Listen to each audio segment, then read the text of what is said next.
জম্মু কাশ্মীরের পর্যটন কেন্দ্র পহেলগামে মঙ্গলবার এক ভয়াবহ সন্ত্রাসী হামলায় কমপক্ষে ২০ জন নিহত ও বহু মানুষ আহত হয়েছেন। ২০১৯ সালের পুলওয়ামা হামলার পর এটি কাশ্মীরের সবচেয়ে রক্তক্ষয়ী ঘটনা।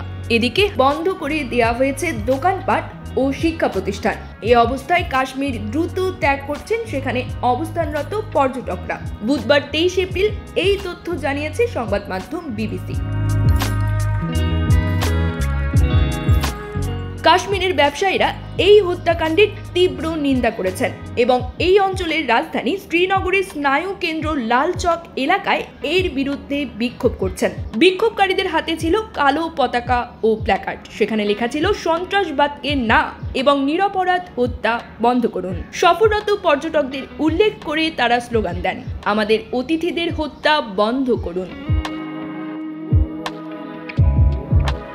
এদিকে ভারতের সংবাদ মাধ্যমগুলো দাবি করছে এই হামলার পেছনে রয়েছে পাকিস্তান ভিত্তিক নিষিদ্ধ সন্ত্রাসী সংগঠন লস্কর-ই-তৈয়বার একটি প্রক্সি গোষ্ঠী। দ্য ইন্ডিয়ান এক্সপ্রেসের এক প্রতিবেদনে বলা হয়, দক্ষিণ কাশ্মীরের পেহেলগামের ২২ রান এলাকায় পর্যটকদের ওপর চালানো এই সন্ত্রাসী হামলার দায় স্বীকার করেছে দ্য রেজিস্ট্যান্স ফ্রন্ট। এটি লস্কর-ই-তৈয়বারই একটি ছায়া সংগঠন বলে জানায় ভারতের কেন্দ্রীয় গোয়েন্দা সংস্থাগুলো।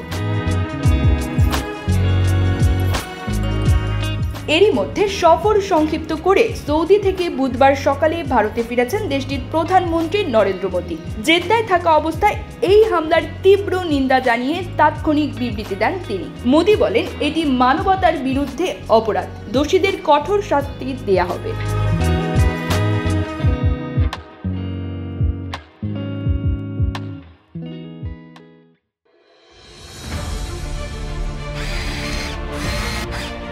আলোতে থাকুন, ফোকাসে থাকুন, হাত রাখুন প্রজন্মের হাতে।